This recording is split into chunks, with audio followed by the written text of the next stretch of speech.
Antes de assistir, deixe o seu like, inscreva-se no canal e ative o sino para receber os nossos vídeos. Muito obrigado.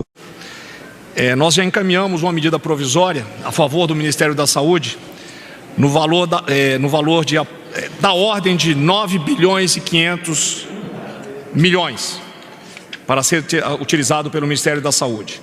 O ministro Mandetta depois pode exemplificar o que será, qual a finalidade desse recurso. A presidência também editou um decreto de desoneração temporária do IPI, zerando a cobrança para bens usados no combate ao coronavírus. Isso aí inclui luvas, termômetros, etc, etc. Os laboratórios vinculados, a Anvisa liberou agora, os laboratórios vinculados ao Ministério da Agricultura também estão disponíveis para a realização dos testes diagnósticos para o coronavírus. Foram destinados também 140 milhões para a construção do centro hospitalar da Fiocruz, com 200 leitos intensivos e semi-intensivos. Hoje nós tivemos o retorno de 367 brasileiros que se encontravam em Portugal e na Austrália. Já foram repatriados um total de 10.467 brasileiros. Dito isso, eu passaria a palavra à ministra Damares para as colocações do ministério dela. Boa tarde, senhores. Como conhece a estrutura do Ministério da Mulher, da Família e dos Direitos Humanos, o nosso ministério trabalha na articulação com os demais ministérios e na garantia dos direitos e no combate à violência contra povos tradicionais, mulheres, crianças, pessoas com deficiência. No período em que nós estamos participando do comitê de crise, o nosso ministério está apresentando 97 ações, todas elas integradas com os demais ministérios e especialmente com os estados e os municípios, com um foco muito voltado na garantia de direitos e no combate e a prevenção à violência. Nos preocupa muito a expectativa do aumento da violência contra a mulher. O que já aconteceu em outros países, nós estamos trazendo aqui informações amplamente divulgadas pela mídia, especialmente os países da Europa, em que a violência contra a mulher cresceu de uma forma considerável. No Brasil, nós já temos algumas indicações, como o estado do Rio de Janeiro, em que há um anúncio de que a violência contra a mulher, a notificação da violência contra a mulher nesse período já é de 50% maior em relação ao período anterior. Por que a violência lá foi o aumento de 50%? Nós temos aí que considerar que o Rio de Janeiro sai na frente com a ocorrência do boletim de ocorrência de forma online. Então, nós estamos considerando que as mulheres do Rio de Janeiro estão tendo a facilidade de informar a violência de forma online. Em outros estados, a violência não tem crescido desta forma, porque a mulher está dentro de casa, possivelmente com o agressor, não tem como sair para denunciar e não tem como usar o telefone para fazer a denúncia. Mas nós já temos indicações, por meio do Ligue 180, de que a violência contra a mulher no Brasil está crescendo. O nosso 180, conforme relatório passado, da semana passada, o aumento foi de 9%. Preocupado com a forma como a mulher está notificando a violência, o governo federal está apresentando um aplicativo. O nosso Ligue 180 agora está em forma de aplicativo, que já está nas lojas hoje, em mais 2 dias disponível para todo o Brasil, no sistema Android e iOS, em que todas as mulheres poderão fazer a sua denúncia por meio de um aplicativo. Não só a violência contra a mulher, mas também o nosso Disque 100, todos os tipos de violação de direito nesse período poderá ser feito em forma de um aplicativo. Violência contra a criança, abuso sexual, exploração sexual, violência contra a pessoa com deficiência, povos tradicionais, comunidade LGBTI, todo tipo de violação de direito poderá ser feito agora em forma de aplicativo.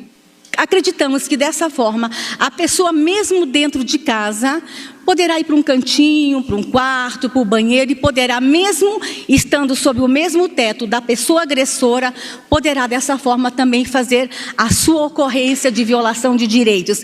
E aqui a gente quer aproveitar os canais abertos, todo mundo aqui passando essas informações e pedir, fazer um apelo a todo cidadão que exerça o seu papel de cidadão. Em caso de suspeita de violação de direitos neste período, em caso de suspeita de violência, por favor, denuncie. O Ministério garante o sigilo e garante o anonimato ao denunciante. O que nós não podemos deixar é de denunciar. Os nossos canais foram ampliados para o recebimento de denúncias. Inclusive, o nosso canal Disque 100 hoje, ele consegue receber denúncia de 50 países diferentes. E nesse sentido, o canal Disque 100 está colaborando com o Ministério das Relações Exteriores também para acolher pedidos de socorro de brasileiros que estão fora do Brasil, neste momento precisando de acolhimento, precisando ser acolhidos e serem atendidos. Então, está aqui o nosso pedido, em caso de suspeita de violação de direitos, de violência, ou até mesmo pedido de socorro. A Ouvidoria de Direitos Humanos está oferecendo para o Brasil 24 horas por dia, todos os dias da semana. Os canais foram ampliados, tanto por meio do nosso site, que está no ar a partir de hoje, amanhã, a partir daqui 2 dias, por meio de aplicativo e por meio de telefone. Disque 100 e o Ligue 180. Dessa forma, o nosso Ministério colabora com o Brasil, colabora com todos, recebendo denúncia, e não só denúncia, pedido de socorro. Quero aqui destacar a parceria de algumas instituições que têm nos ajudado muito. Com relação aos brasileiros que estão fora do Brasil, quero destacar aqui a nossa parceria com as instituições religiosas. Nós tivemos parcerias extremamente preciosas, especialmente no país Portugal, em que brasileiros que estavam na fila de aeroportos, nas ruas, por meio do nosso Disque 100, fizemos contato com instituições brasileiras religiosas que estavam em Portugal, e os nossos brasileiros foram acolhidos por alguns dias. Alguns ainda estão acolhidos. Dessa forma, o Ministério, em parceria com o Ministério de Relações Exteriores e Ministério do Turismo, tem acolhido os brasileiros fora do Brasil, dando assim a nossa colaboração. No Disque 100, estamos muito preocupados também que o abuso sexual de criança cresça neste período. É também notícias que já estão vindo lá de fora, que a pedofilia, o abuso sexual cresça nesse período. Também o Disque 100 está disponível para a gente estar recebendo todas as informações e violência contra a criança neste período. Para proteger as nossas crianças, o que mais nós estamos fazendo? É notícia, todos os senhores sabem, que acidente doméstico acontece no Brasil. Mais de 2.000 crianças morrem por ano no Brasil por causa de acidente doméstico. O Ministério, neste momento, está apresentando para o Brasil uma cartilha de prevenção de acidentes domésticos.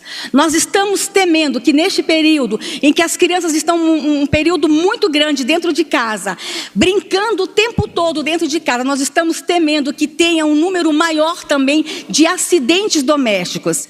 E nós estamos chamando a atenção, inclusive, dos pais, em casas que têm piscina, um cuidado redobrado com as crianças nesse período por conta dos acidentes domésticos. A partir de amanhã vai estar em nosso site uma cartilha de prevenção ao acidente doméstico com criança e também com idosos. Uma preocupação muito grande nossa nesse período com acidentes domésticos com idosos e com crianças.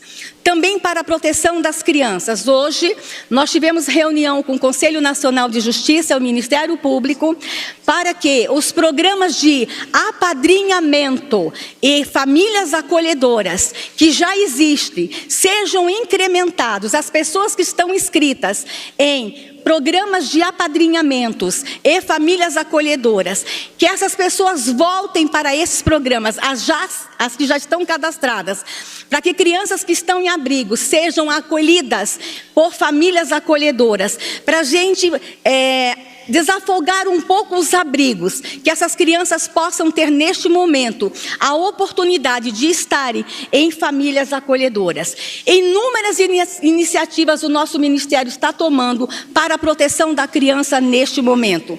Estamos também trabalhando com um foco voltado para os povos tradicionais. Nosso Ministério está falando direto com os povos ciganos no Brasil. Vamos lembrar que nós temos em torno de 1.200 ciganos no Brasil. Os ciganos são povos nômades. O Ministério tem conversado diretamente com eles nesse momento, pedindo aos nossos irmãos ciganos que não saiam da onde estão, que fiquem com seus acampamentos fixos nas cidades aonde estão, que falem diretamente com o nosso Ministério em caso de suspeita, que falem conosco. Nós vamos estar ajudando os nossos irmãos ciganos. Neste momento temos uma força-tarefa na nossa Secretaria de Promoção da Igualdade Racial, especialmente para trabalhar com os nossos povos ciganos. No mesmo sentido, uma força-tarefa para trabalhar com as comunidades de quilombos. Dessa forma, o Ministério tem trabalhado com os povos tradicionais. Também, na próxima semana, vamos estar apresentando de que forma vamos estar ajudando a distribuição do kit alimentação para as comunidades tradicionais, de que forma o nosso Ministério vai estar trabalhando com as comunidades tradicionais. Falando das comunidades tradicionais, o nosso Ministério também vai estar falando diretamente com os trabalhadores de circos. Os artistas de circos poderão ter o contato direto com o nosso Ministério. No total, são mais de 97 iniciativas no Ministério da Mulher, da Família e dos Direitos Humanos. E aqui um recado especial a todo cidadão brasileiro. Toda cidade brasileira tem uma PAI, uma Pestalozzi, uma instituição que abriga a criança. Nosso Ministério tem essa relação e nós estamos falando direto com as entidades acolhedoras de crianças e de idosos. Você que está em casa, não esqueça essa instituição da sua cidade. Liga. Pergunta como está essa instituição. Nos ajude a cuidar de quem está cuidando. Nós vamos vencer essa situação com todos juntos. Se você não sabe o telefone da instituição da tua cidade, liga para o nosso Ministério. Nós podemos fornecer os telefones, os endereços. Nos ajudem a cuidar das instituições de acolhimento. Nós não podemos deixar as instituições de idosos e as instituições de acolhimento de crianças para trás neste momento. Todos juntos, com o Ministério da Mulher. Semana que vem vamos anunciar uma iniciativa junto com a Pátria Voluntária e com as instituições religiosas também de acolhimento às pessoas de rua, em parceria com o Ministério da Cidadania. Dessa forma que nós estamos trabalhando, as demais iniciativas estão lá no site do Ministério da Mulher, da Família e dos Direitos Humanos. Muito obrigado, ministra. Ministro Bento, por favor. Muito obrigado, ministro Braga Neto. Boa tarde.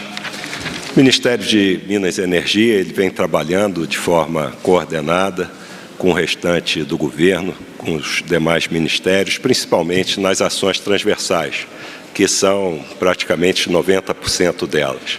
Mas desde meados do mês passado, nós estamos trabalhando também de forma organizada e coordenada, com um método que foi estabelecido com todos os órgãos e empresas vinculadas ao Ministério. Da mesma forma, com as associações da cadeia econômica dos setores elétrico, petróleo, gás e biocombustíveis e da mineração. Criamos comitês setoriais que se reúnem diariamente com todas essas pessoas. E isso tudo visando a garantir a segurança energética do país e o abastecimento de combustíveis e minerais. Trabalhamos também e tivemos reuniões na semana passada e já estabelecemos também uma metodologia de trabalho com todas as secretarias de infraestrutura dos estados. E também estamos trabalhando com os organismos internacionais e também com outros países para a troca de experiências, de processos e também de soluções para as dificuldades e os desafios que temos pela frente. Mas, de forma tranquilizadora, nós podemos dizer que a segurança energética do país está garantida bem como o abastecimento de combustíveis e minerais. Muito obrigado, ministro Bento. Ministro Marcelo, por favor. Boa tarde a todos, colegas ministros. É importante a gente ressaltar que o turismo brasileiro ele tem um impacto de 8,1% em todo o PIB nacional. Portanto, um setor que realmente tem uma contribuição muito grande com a agenda econômica do país. E esse setor ele vinha realmente num crescimento muito importante ao longo do ano de 2019. Para ilustrar bem isso, a própria economia cresceu 1,1%, o turismo ele cresceu no ano de 2019 2,6%. Nós conseguimos gerar 163% de emprego a mais do que o mesmo período, ou seja, do que o ano de 2018, e de repente fomos surpreendidos com essa crise mundial, com essa pandemia. Logo no primeiro caso identificado no Brasil, se não me falha a memória, no dia 26 de fevereiro, o Ministério do Turismo, nós convocamos uma reunião extraordinária com o CNT, o Conselho Nacional de Turismo, para que pudéssemos, junto às entidades representativas desse setor, desse segmento, debater não só as ações, mas bem como os possíveis impactos que causaria no setor do turismo, tanto no Brasil quanto no mundo. Ao longo do tempo, nós permanecemos com esse diálogo com o setor, com o Conselho Nacional de Turismo, com várias das maiores entidades representadas, para que a gente pudesse, então, junto ao Ministério da Economia, elaborar um plano que evitasse o desmonte do setor do turismo, que certamente foi o primeiro a ser impactado e um impacto brutal. São vários os segmentos que passaram de 100% de receita para 0%. Então, nós balizamos a partir desse momento o trabalho do Ministério do Turismo em 3 pilares. O primeiro deles foi exatamente esse socorro às empresas no que tange as questões trabalhistas, a medida provisória que foi publicada hoje. O Ministério do Turismo editou uma medida provisória nesse sentido, que foi acolhida pela economia, o texto foi acolhido, foi inserida nessa medida provisória que foi anunciada hoje, para que a gente pudesse realmente ter uma atenção especial com todo o setor do turismo. Nós sabemos que praticamente 80%, ou mais de 80%, do turismo, essa cadeia produtiva, ela gira em torno dos micro e pequenos empreendedores. Portanto, nós precisávamos de ter ações imediatas que socorressem os empreendedores individuais, os micros, os pequenos, os médios e os grandes empresários do setor. Então, essa foi uma preocupação, talvez a principal preocupação, esse um pilar, que já foi anunciado, contemplando 100% do setor hoje nessa medida provisória. E um segundo ponto,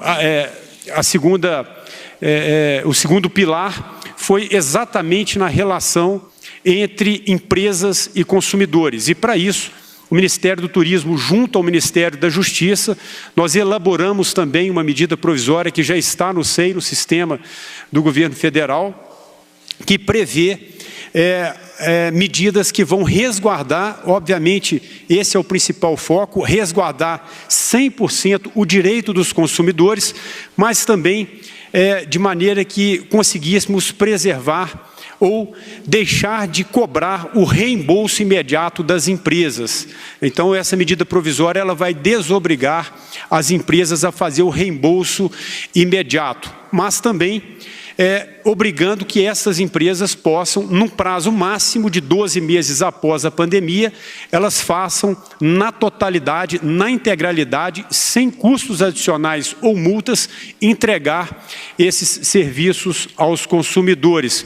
Isso aí é uma medida extremamente importante, porque muitas das empresas, sobretudo de entretenimentos, de shows, pacotes turísticos, as empresas se viram num fluxo de caixa zerado e ainda ter que retirar o reembolso, isso aí seria catastrófico.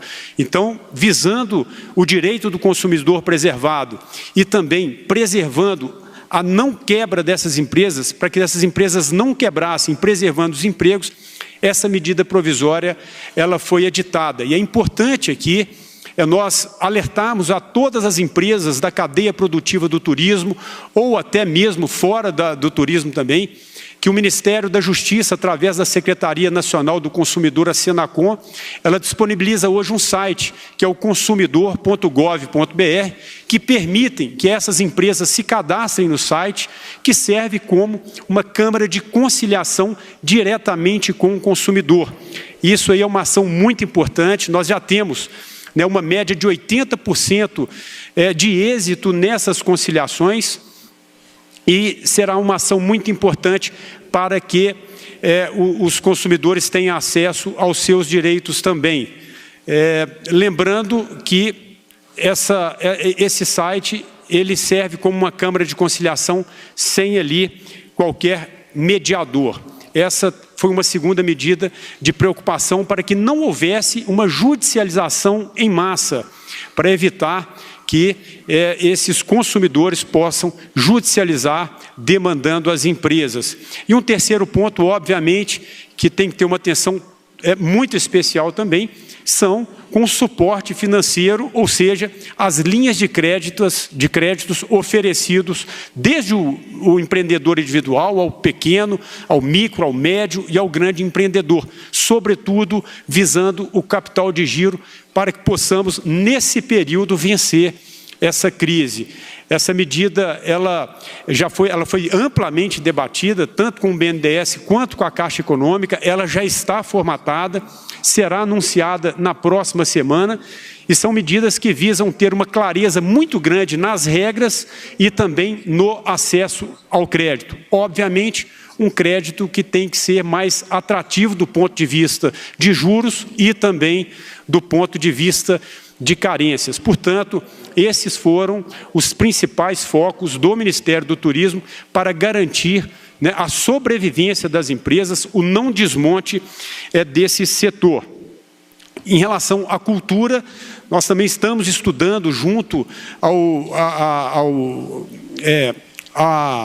Conselho, hoje, gestor da cultura, para que o fundo da cultura ele possa também ser utilizado. Isso aí vai demandar uma reunião do Conselho Gestor para que a gente consiga deliberar para que esse fundo da cultura também possa ser utilizado aí para o salvamento, ou seja, esse auxílio para o setor da cultura.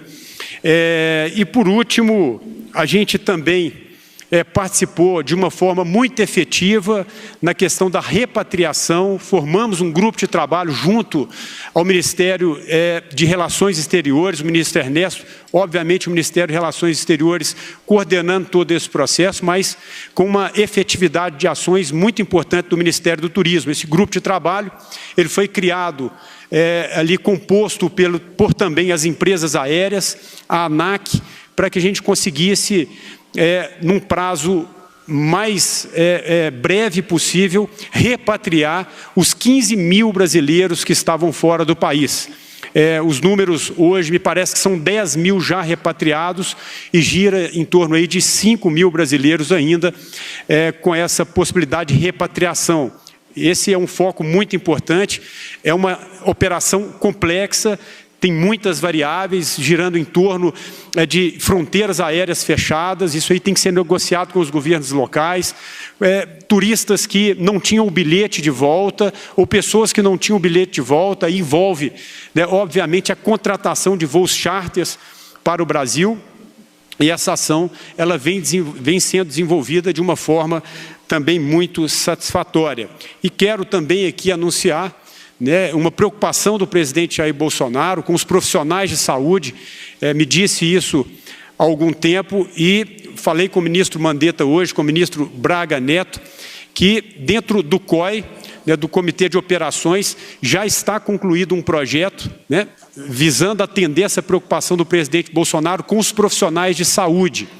Portanto, a possibilidade de utilizarmos hotéis próximos aos hospitais para abrigar os profissionais de saúde, que seja o médico, a enfermeira, o técnico de enfermagem, todas essas pessoas que estão no combate, na linha de frente do combate do coronavírus. Isso aí, obviamente, seria uma operação, uma gestão feita pelo Ministério do Turismo para atender esses profissionais de saúde e certamente melhorando a logística, porque se o hotel é mais próximo do hospital, isso aí vai facilitar o ir e vir desses profissionais e também com o objetivo de resguardar as suas próprias famílias.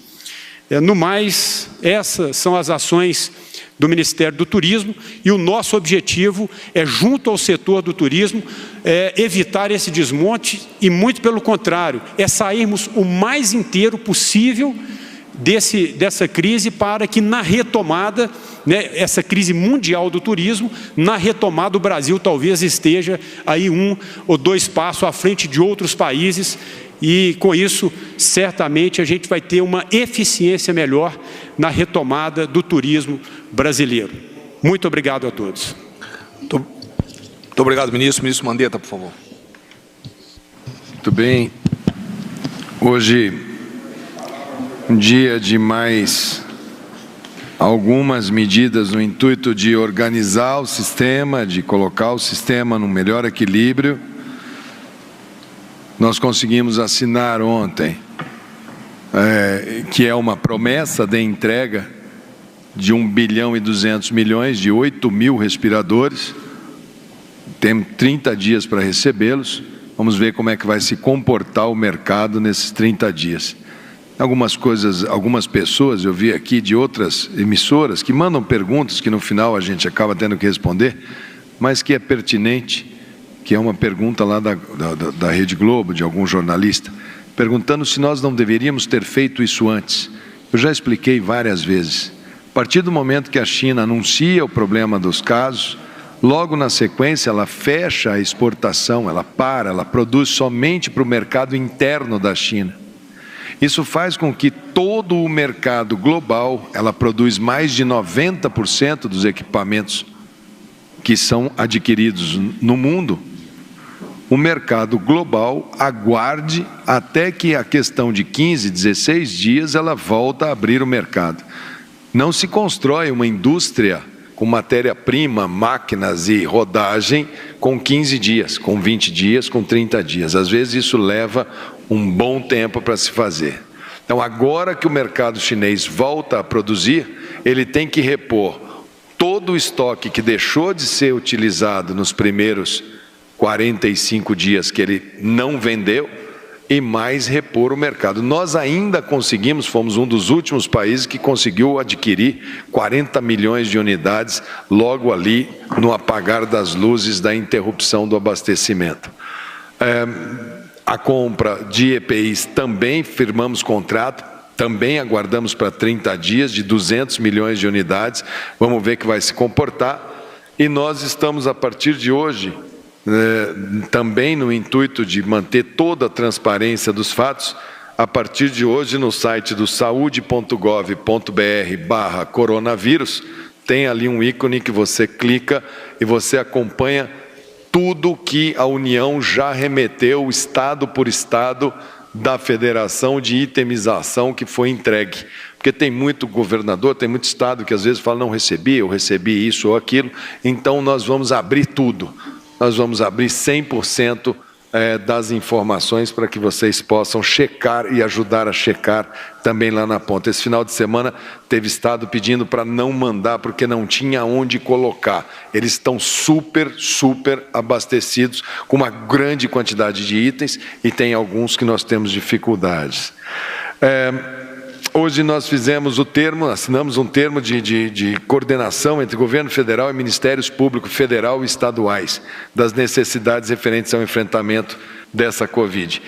Organizar esses fluxos de comando e orientações é o que vai evitar aquela quantidade enorme de ações judiciais que entram dentro do sistema e falam assim, tira esse equipamento daqui, põe aquele equipamento aqui, pega essa máscara daqui, põe a máscara para lá. É necessário haver uma cooperação para que o conjunto do Ministério Público trabalho organizado, a gente vai fornecer diariamente todas as informações na maneira extremamente correta com que o Procurador-Geral da República, Augusto Aras, conduziu junto com a primeira Câmara Técnica. A gente deve, na sequência, fazer uma videoconferência com todos os estados para prestar todas as orientações, e isso ajuda a organizar do ponto de vista de ordenação de fazer e ordenação de despesas. Nós fizemos reunião hoje à tarde, eu e o ministro Ernesto, com o embaixador norte-americano, recém-chegado ao Brasil, onde tratamos de vários itens referentes a esse momento que é conjunto de ambos países. Tanto os Estados Unidos quanto o Brasil estão com o mesmo grau de dificuldade de adquirir equipamentos de proteção individual.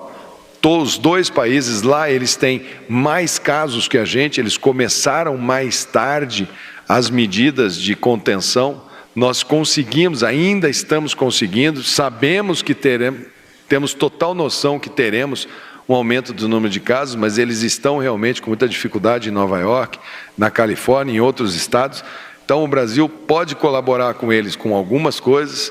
A gente deve trabalhar alguma coisa conjunta para ver se a gente organiza uma ampliação de trazendo matéria-prima às nossas fábricas poderem produzir, como é o caso das máscaras N95, que eles têm muita carência lá, estão com muita dificuldade, e nós temos muita carência aqui. Então a gente deve trabalhar essas coisas. Temos já uma cooperação, já com linhas conjuntas, devemos trabalhar, queremos trabalhar com uma harmonização, isso está no Congresso há muito tempo. Eu vou pedir ao Congresso que harmonize a questão da pesquisa clínica no Brasil. Isso já discutiu no Senado, já discutiu na Câmara, está faltando só plenário, então eu acho que isso pode ajudar. Vou conversar com o presidente Rodrigo Maia, o presidente Davi Alcolumbre, para que os testes de vacina a gente possa também fazer aqui no nosso país, desde que, logicamente, dentro da ética, dentro do que é correto. Nós temos algumas vacinas que são também, algumas teses de vacina que são também do interesse deles e outras deles que são do interesse nosso. Nós publicamos hoje uma portaria que a gente estabelece recurso exclusivo para o atendimento de pacientes com Covid-19, para que os hospitais trabalhem. Cada internação clínica, sem ser CTI, R$ 1.500 por paciente pelo prazo de internação. 75% desses casos precisarão de leitos de enfermaria e terá um impacto de 300 milhões. E a portaria de abertura de leitos de UTI, normalmente a gente dobrou o valor dos leitos de CTI por diária para 1.600. A gente deve ter um impacto aí de R$1 bi, R$1 bi e pouco de reais em relação a esses leitos. Questão de cadastrar profissionais que deu ruído. Eu vi aqui que o Conselho Regional de Medicina do Rio de Janeiro entrou na Justiça, né, e algumas pessoas estão agoniadas, porque nós abrimos um cadastro de profissionais para que, se necessitar, se eles têm disponibilidade de falar, olha, eu sou aqui de Mato Grosso do Sul, sou médico, sou intensivista e tenho disponibilidade de sair daqui a qualquer hora para atender em Santa Catarina, para atender no Rio. Nós estamos começando a construir com aqueles que têm disponibilidade, com aqueles que querem enfrentar de peito aberto e irem para os estados para reforçar equipes médicas no Brasil. Nós não vamos ter uma epidemia ao mesmo tempo em todo o território nacional. Então a gente pode precisar levar médicos e enfermeiros de um estado para outro. Isso faz parte dos nossos exercícios e nós abrimos nessa portaria o cadastro. E alguns colegas, inclusive o Conselho do Rio de Janeiro, acharam que isso já era uma convocação e que isso era obrigatório. E o Conselho do Rio de Janeiro entrou na Justiça, pelo que eu entendi, que me informaram, para ter o direito de não ser convocado. Primeiro, que isso não existe. Médico enfrenta. Segundo, que a lei prevê a requisição de bens e serviços. Se tiver necessidade, a gente vai requisitar. E terceiro, é que eu me lembro bem que quando teve uma epidemia de dengue no Rio de Janeiro, acho que foi 2007, me chamaram, eu era um secretário de um estado, eu já tinha enfrentado muito bem uma grande epidemia, e novamente naquela época teve problema com falta de médicos, eu coordenei a ida de médicos de outros estados, de São Paulo, de Mato Grosso do Sul, do Rio Grande do Sul, para ajudar os colegas médicos do Rio de Janeiro a enfrentar a epidemia de dengue. Esse ano, uma das cidades que mais pode haver necessidade de enfrentar uma epidemia é o Rio de Janeiro. E deixar muito claro que essa não é a posição dos médicos brasileiros. Se o Rio de Janeiro precisar, o CREMERG do Rio de Janeiro pode solicitar, que tenho certeza que nós, médicos de outros estados do Brasil, saberemos atender o Rio de Janeiro. Não há necessidade de fazer ação judicial. Fica aqui a minha observação ao Conselho Regional de Medicina do Rio de Janeiro por essa ação judicial. E se tiver necessidade, nós iremos convocar sim, mas por enquanto não há não. Por enquanto nós queremos um cadastro para saber quem são aqueles que têm disponibilidade, que querem, que vão. Não é só médico, é para enfermeiro, é para psicólogo, é para fisioterapeuta, gente que pode ter, se eu já tenho imunidade garantida, por que não ir ajudar o outro estado? Por que não ir ao Rio Grande do Sul? Por que não ir ao Sergipe? Por que não ir ao Rio de Janeiro? Por que não trabalhar? Por que não salvar vidas?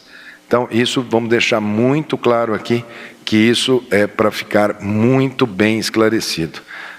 Então, esse cadastro a gente vai cadastrando, isso é um cadastro para atuar em todo o país no combate ao coronavírus e vamos auxiliar os gestores do SUS nas ações de enfrentamento. A gente prefere trabalhar com aqueles que podem e se predispõem a trabalhar do que ter que convocar.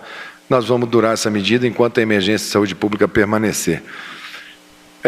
As máscaras de pano, teve muito questionamento, a gente já colocou, está no site do Ministério, o pano, o tecido, existe o TNT, que é o tecido não tecido, que pode ser usado por qualquer pessoa, e existe a máscara de tecido de pano, que é barreira mecânica, que a gente fala duplada, duas faces, e que ela faz uma barreira mecânica tão boa quanto a máscara papel, e ela só tem, a diferença é que ela tem que ser lavada pelo próprio indivíduo, então tem ali a orientação de como que se lava, como é que se faz isso, para que se possa manter cada um com o seu autocuidado.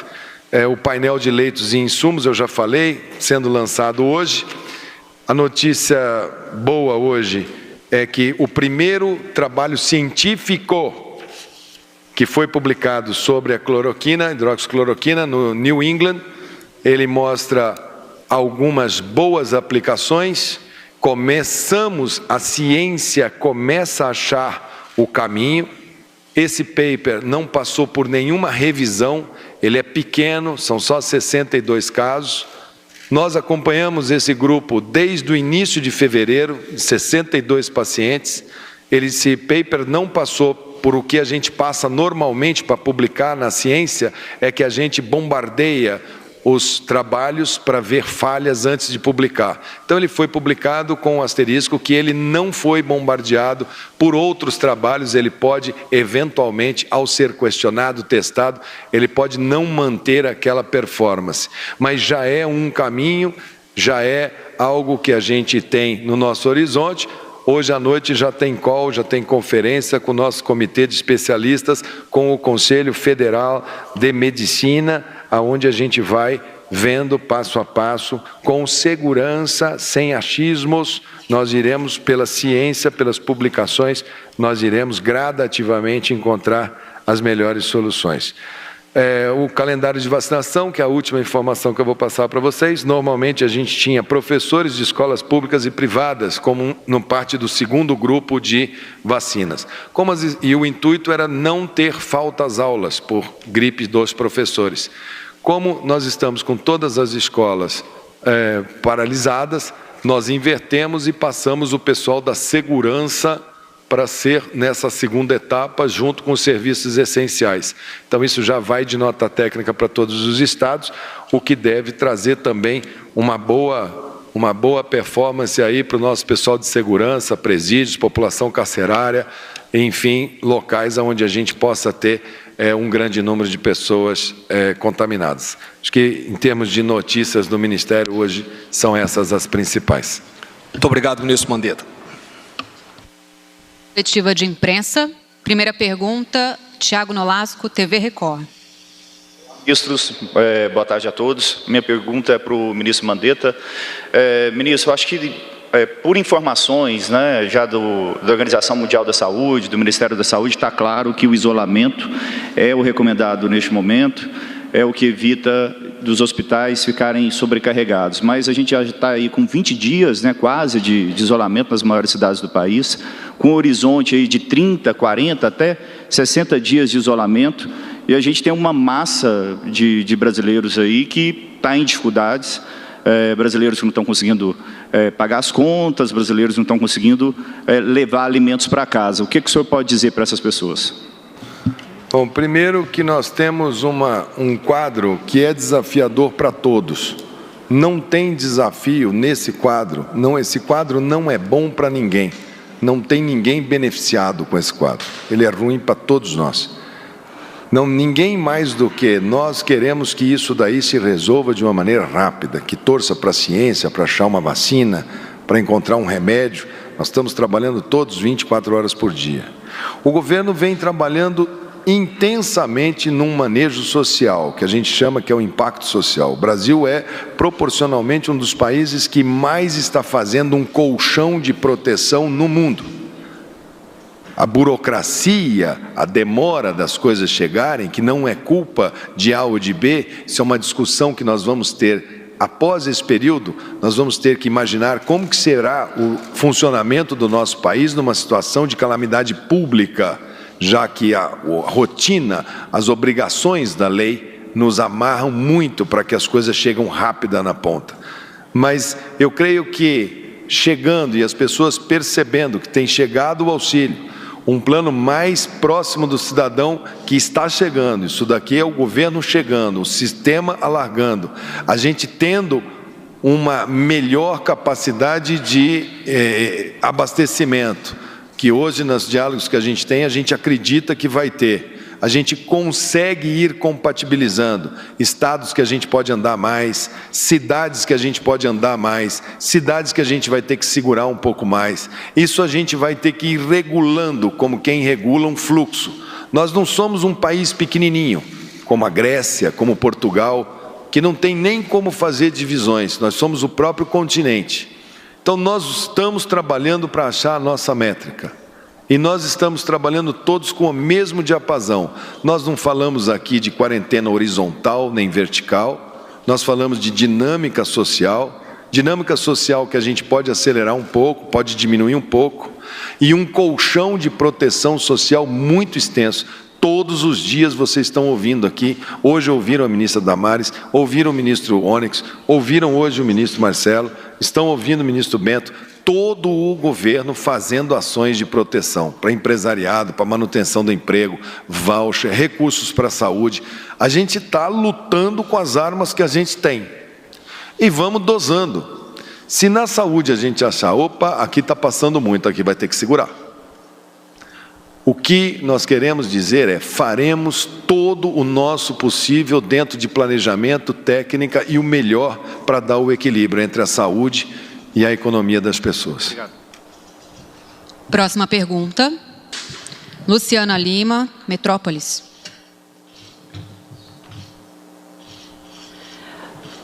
Boa tarde, ministro Mandetta. Boa tarde a todos os ministros. Eu gostaria de uma avaliação do senhor, porque essa ajuda emergencial que o governo aprovou, né, que o governo, inclusive, já sabia diz que já sabia que ia dar, não seria viável que o governo já tivesse se preparado em todo esse momento, ou essa demora, ou essa dificuldade de se preparar as agências para que as pessoas possam ir lá receber o dinheiro, esses R$600, isso já não deveria ter sido feito, ou isso é efeito do governo, no primeiro momento, ter subestimado essa pandemia, ou se debatido se seria realmente uma pandemia ou se seria uma gripezinha. Olha, tudo isso foi debatido, tá? Mas essa questão do dinheiro, isso aí eu pediria até que vocês estudassem um pouco mais como é feito o desembolso de governo federal. Isso a mesma coisa aconteceu na intervenção.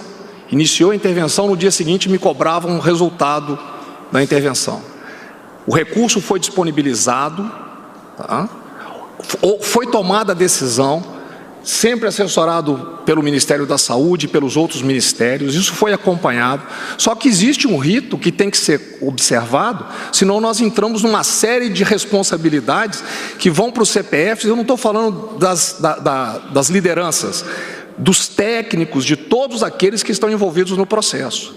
Dentro disso, se você estudar a legislação e se você ver o histórico, a velocidade com que estão sendo tomadas as providências, eu acho que é uma coisa extraordinária, nova no país. Isso aí está sendo feito em virtude da crise, tá? Então, todas as medidas foram tomadas, a sanção foi dada dos R$600, eu não vou falar em data, mas vai ser disponibilizado dentro da maior brevidade possível, tá? E não houve problema de despreparo ou descaso por parte do governo federal. Ministro, eu não estou falando da... Desculpa, talvez eu não tenha me expressado corretamente, mas eu estou falando do preparo de ter, no momento em que essa verba foi aprovada, que essa medida emergencial para essas famílias foi aprovada, o governo já não teria que ter tido uma gestão... Você estuda, por favor, estude, por favor, a legislação e vê tudo aquilo que interfere na regra de ouro, tudo aquilo que tem que ser cumprido para liberar. O principal que o governo faz é tomar a sanção e acertar as medidas para poder ser feito isso. E isso foi feito dentro do tempo hábil e do tempo mais rápido possível dentro da legislação, do que prevê a legislação. Próximo repórter, Caroline Rosito, CNN.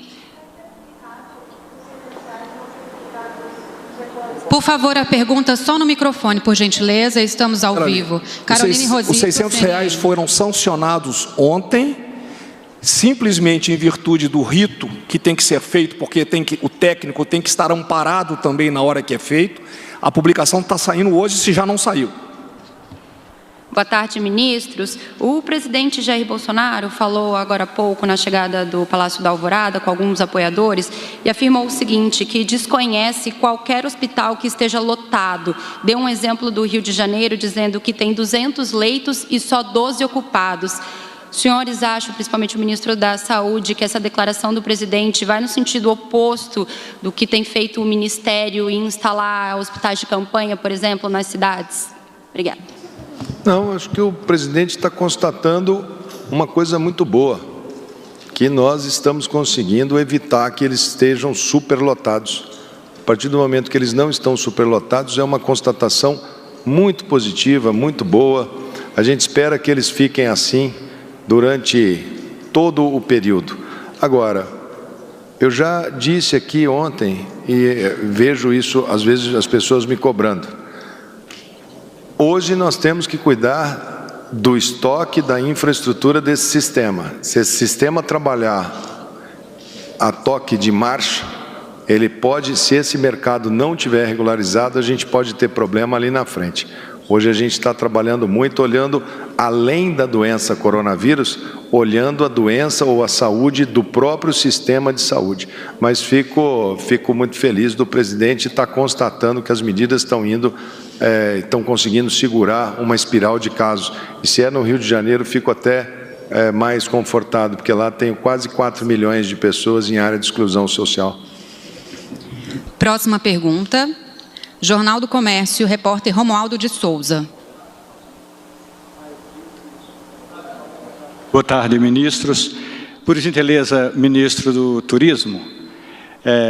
Ministro Marcelo, a gente sabe da importância das festas juninas, as festas de São João, e fazendo as contas, nós estamos a menos de 90 dias do maior forró do mundo, que é o forró de Caruaru. O senhor sabe que o trade do turismo está, como a gente diz em Pernambuco, no bagaço. O senhor não acha que está na hora de começar a pensar numa proposta alternativa, algo como reunir os prefeitos do Nordeste e já recomendar a eles o adiamento da festa, como já fez Campina Grande, algo para a festa julina, agostina, setembrina, quando for melhor, ministro? Por gentileza. Bom, muito obrigado pela pergunta. Exatamente prevendo os cancelamentos de eventos, os cancelamentos de pacotes turísticos, tudo aquilo que envolve a cadeia produtiva do turismo, é que foi elaborado um pacote econômico para dar sustentabilidade a esse setor até que a gente consiga vencer esse período. Agora, a questão de adiamentos de festas, né, isso aí, obviamente, é uma decisão local do prefeito, que eu aconselho que seja balizada dentro daquilo que são as orientações do Ministério da Saúde. Então, as ações por parte do Ministério do Turismo são exatamente dar esse suporte junto à economia para a sobrevivência dessas empresas e desses municípios, por exemplo, nesse período, né? Então, eu aconselho aqui que sigam as orientações do Ministério da Saúde. Obrigado. Última pergunta da coletiva, Carolina Vilela, TV Band.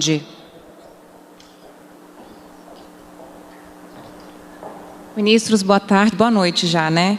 Ministro Mandetta, para mim não ficou clara essa questão dessa portaria em relação aos profissionais. Então, não é uma convocação, pelo que o senhor disse, são profissionais de vários segmentos dentro da área da saúde, mas eles são obrigados a fazer esse cadastro e a fazer o curso. Então, se não é convocação, então faz o cadastro quem quiser, faz o curso quem quiser. Como é que vai funcionar isso depois que eles também fizerem esse cadastro, os que optarem por isso? E mais uma também, se o senhor me permitir, essa questão das máscaras, eu procurei no site, não achei ainda, o senhor falou que já está publicado. Como é que deve ser feito o uso dessa máscara? Quais são as recomendações? Vai ter algum vídeo, alguma coisa no site? Obrigada, ministro. Bom, vamos lá. Cadastro.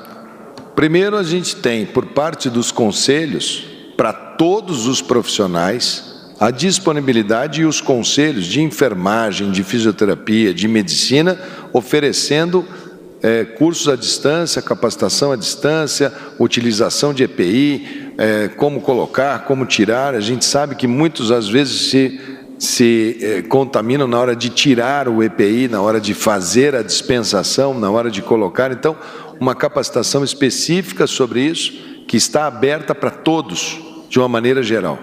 E a gente vem fazendo a contagem de quantos por estado estão fazendo. Ele baixa a plataforma, assiste toda aquela capacitação. Se ele tiver dúvida, ele interage com o seu conselho, com os profissionais. Isso é uma coisa.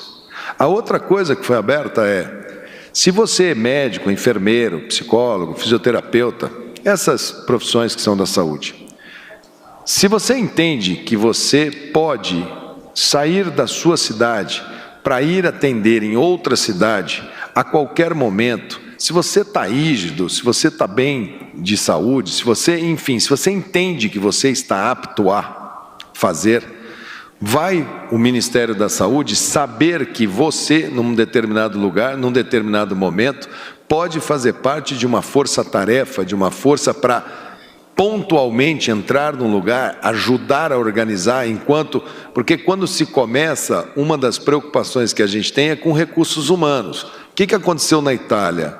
45% da força de trabalho se contaminou logo no começo da epidemia. E eles ficaram com 50% da força de trabalho instalada.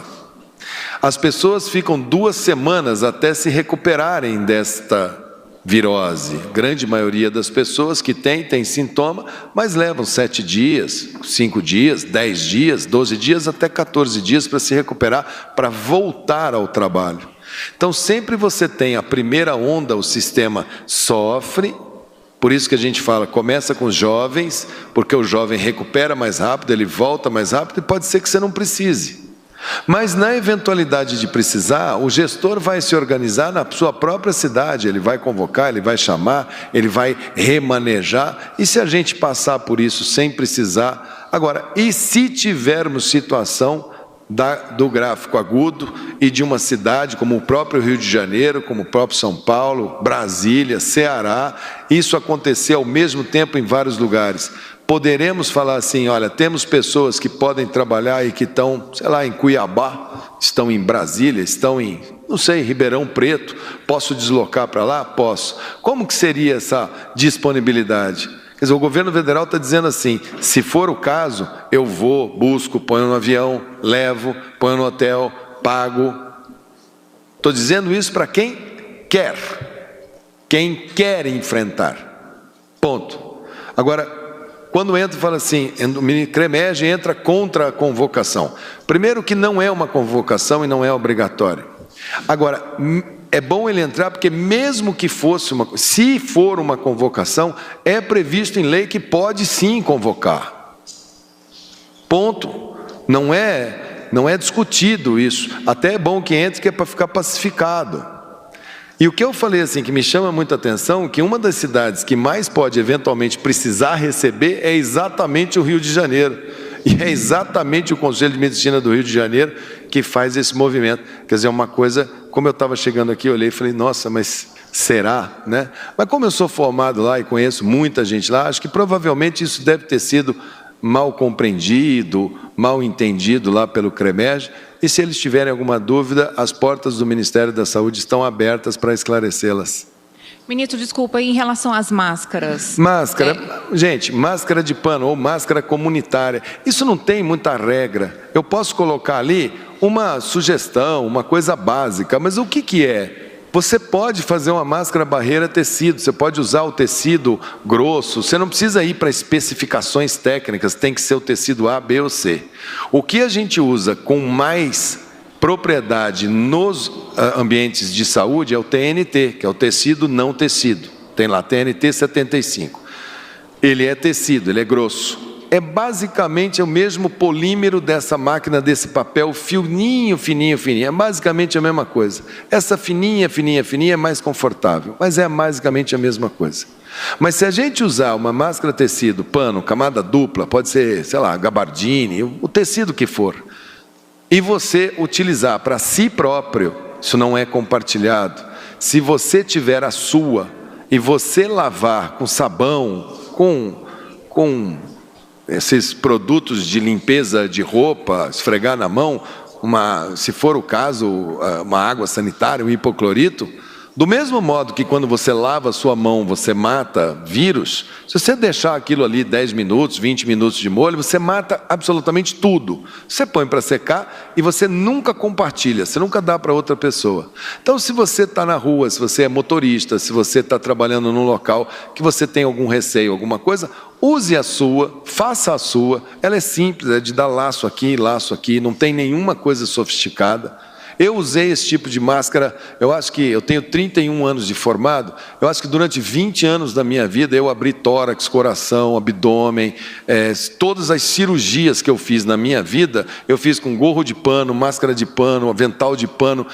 Eu não sou de uma geração de produto descartável, a gente molhava mesmo, era assim, médico raiz mesmo.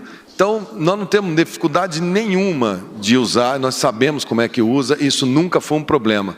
Agora, é lógico que a pessoa olha e fala assim, eu queria uma máscara daquela N95, aquela bem bacana, né, que eu queria ficar com uma daquela, aquela que me protege bem. Aquilo vai fazer falta para esses profissionais que estão dentro do CTI. Aquelas eu vou ter que fracionar o uso. E essas outras das descartáveis para o pessoal que está dentro do hospital, porque eu não posso querer que eles peguem e guardem, eu quero que a deles seja descartável. Mas quem está em comunidade, é a coisa mais simples de se fazer, faça a sua mesmo e faça as medidas de higiene. Agora, se precisar que o Ministério da Saúde escreva, lave com água, sabão e água sanitária, hipoclorito, é que eu tenho falado para essa equipe aqui, põe lá para as pessoas sentirem que há sim, que ela pode sim usar, que isso não é problema nenhum e que ela vai ter sim a proteção mecânica. Nós estamos falando de perdigoto, de gotícula.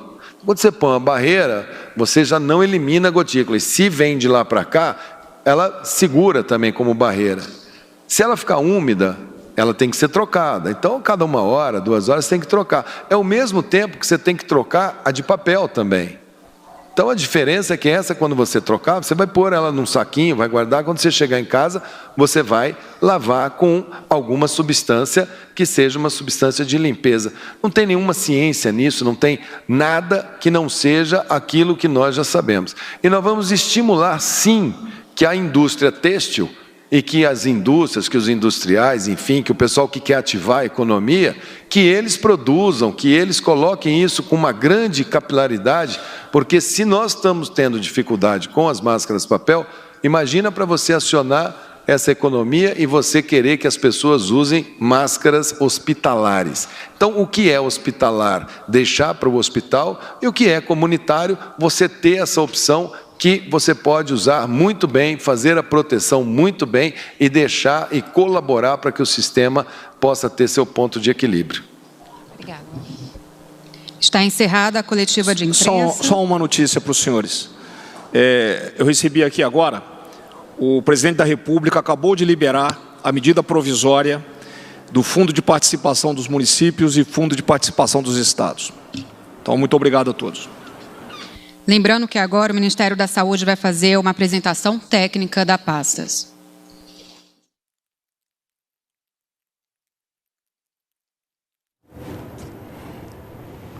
Você acompanha com a gente a entrevista coletiva direto do Palácio do Planalto, entrevista que é realizada diariamente para atualização das informações sobre o coronavírus.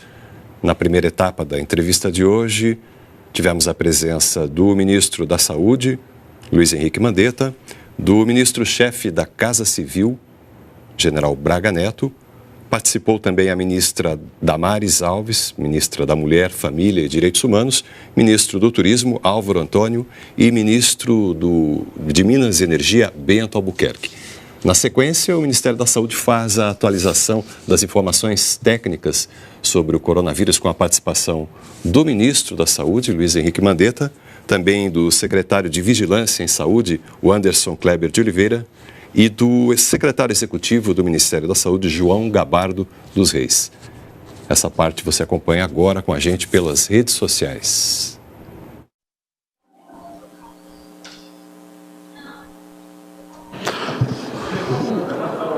Boa tarde. Vamos lá. Nós temos hoje 5.000... Pode passar, Renato?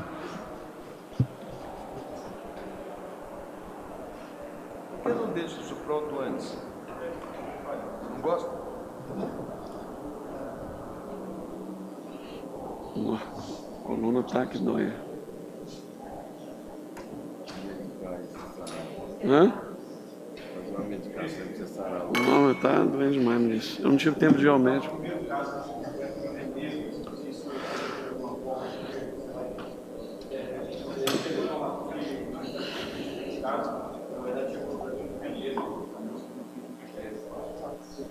Eu vou apresentar aqui, vamos lá.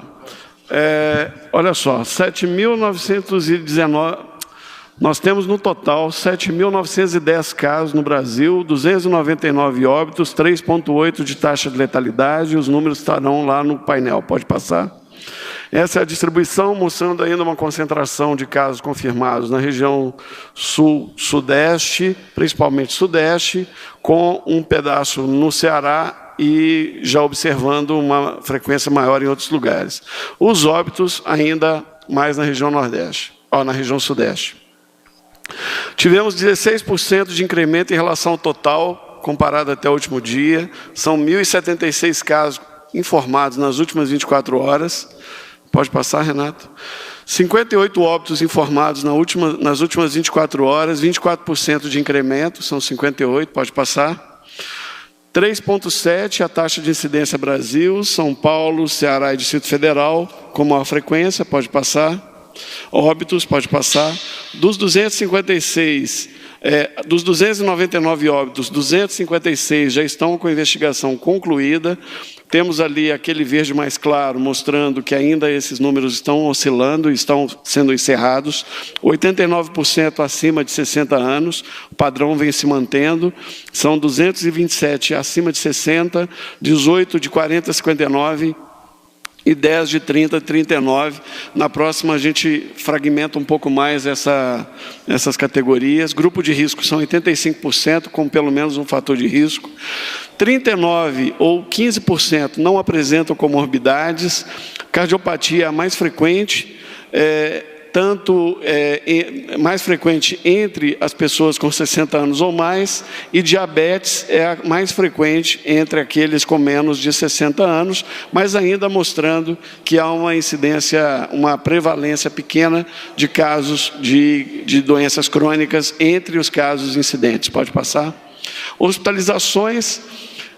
Lembrando que nós estamos transitando para um modelo de vigilância de rotina, ou seja, colocando o coronavírus dentro da rotina de vigilância de síndrome gripal e síndrome respiratória aguda grave. Ou seja, a gente está ajustando as definições para que o coronavírus seja investigado como mais uma doença respiratória. Com isso, a gente terá um aumento importante, um incremento de 197%. Pode passar? Então, nós estamos aqui com hospitalizações. Lembrem-se que nós estamos fazendo investigações de casos internados, muitos desses casos estão com material colhido, e nós tivemos, a partir de investigação retrospectiva, a identificação do primeiro caso confirmado. Ele é da semana epidemiológica 4, do dia 23 de janeiro. Então, a partir de investigação de casos, a gente identificou. Isso foi feito também na Zika vírus.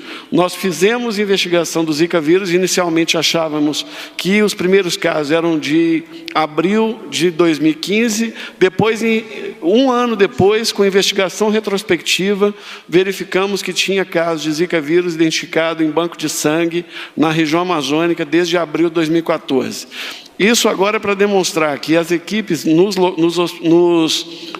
estados estão investigando, encerrando os casos, tanto é que a gente identifica, ou seja, havia circulação inicial de casos já no final de janeiro de 2020, no Brasil, com um caso importado, obviamente.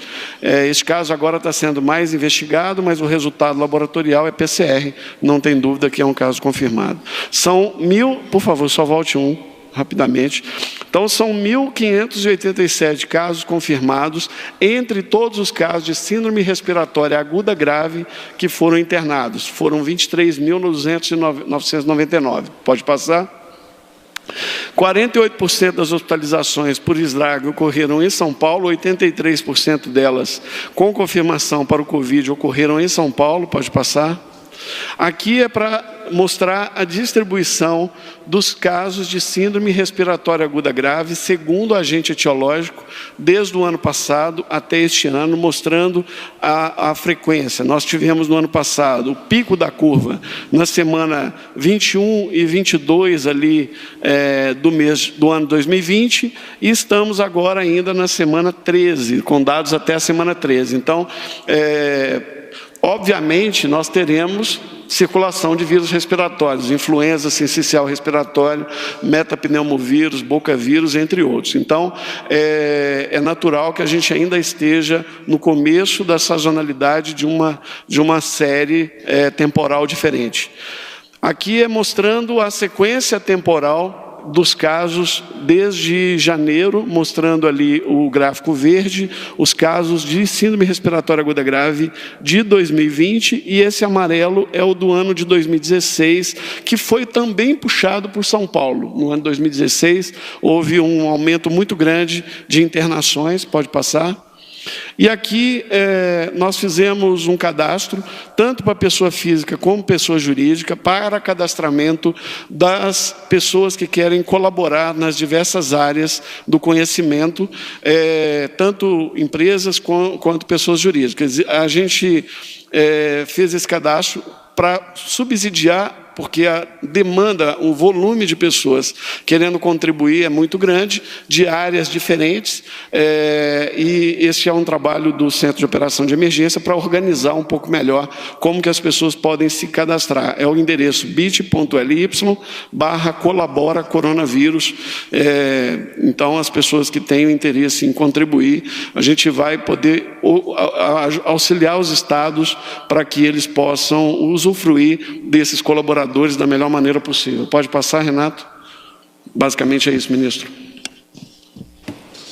Gabardo, nenhuma. Acho que é isso. O boletim está basicamente mantendo os números, ela vem tendo a sua evolução, a gente está segurando. Eu gostei um pouco da redução do número de casos de ontem em relação a hoje. Ontem tinha sido 20, hoje foi 16, isso pode mudar, isso está oscilando, mas indica que a gente está conseguindo ficar com uma curva menos íngreme, o que mostra que está valendo a pena a nossa diminuição dessa dinâmica social, que a gente deve continuar, a gente deve manter, até que a gente tenha condições de falar, estamos com um setor mais organizado, mais pronto, mais responsivo, né? Hoje vejo a iniciativa privada, ela precisa também se organizar, também repor os seus estoques, está tentando, está pedindo, nós estamos ajudando quando nós podemos, para que a gente possa ter uma condição de musculatura, de entendimento, para que a gente possa atravessar esse período difícil.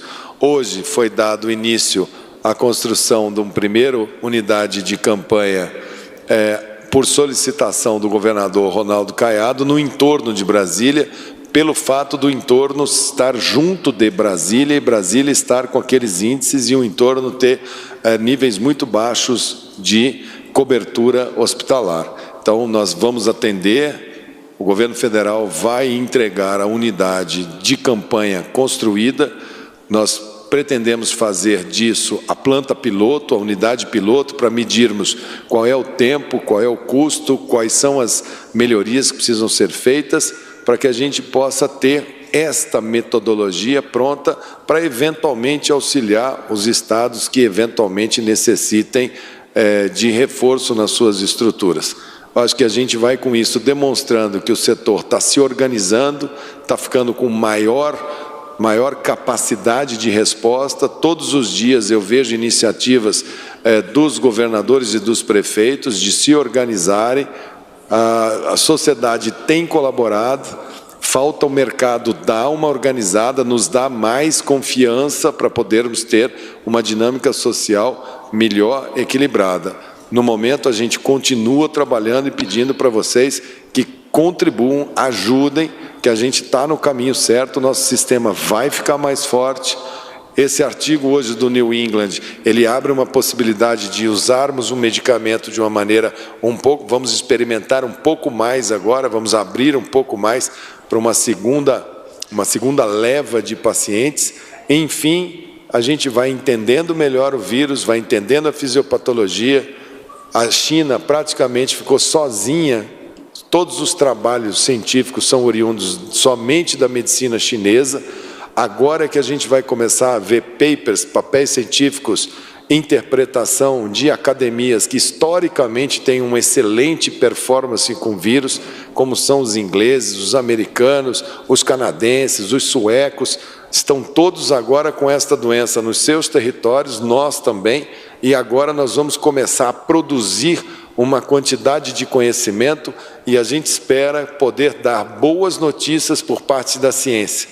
Enquanto nós não as temos, foco, disciplina e ciência. E vamos lá, que todos juntos a gente vai conseguir superar esse momento difícil para toda a sociedade. Por hoje eu acho que as informações são suficientes, que a gente se comprometeu a terminar bem rápido. Obrigado.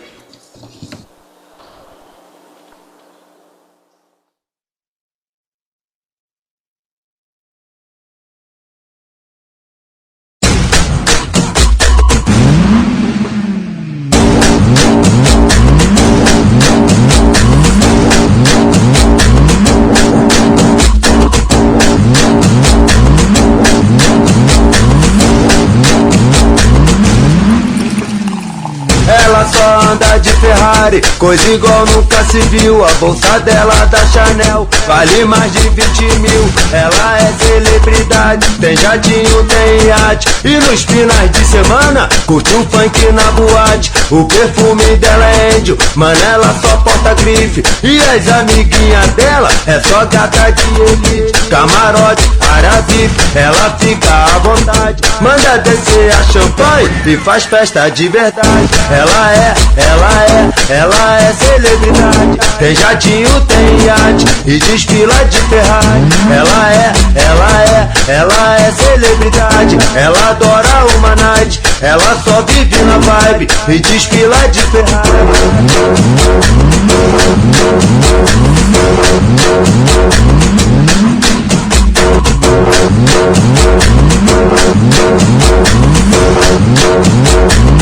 Ela só anda de Ferrari, coisa igual nunca se viu. A bolsa dela da Chanel vale mais de 20 mil. Ela é celebridade, tem jatinho, tem iate. E nos finais de semana curte um funk na boate. O perfume dela é índio, mano, ela só porta grife. E as amiguinhas dela é só gata de elite. Camarote, área VIP, ela fica à vontade. Manda descer a champanhe e faz festa de verdade. Ela é celebridade. Tem jatinho, tem iate e desfila de Ferrari. Ela é celebridade. Ela adora uma night, ela só vive na vibe e desfila de Ferrari.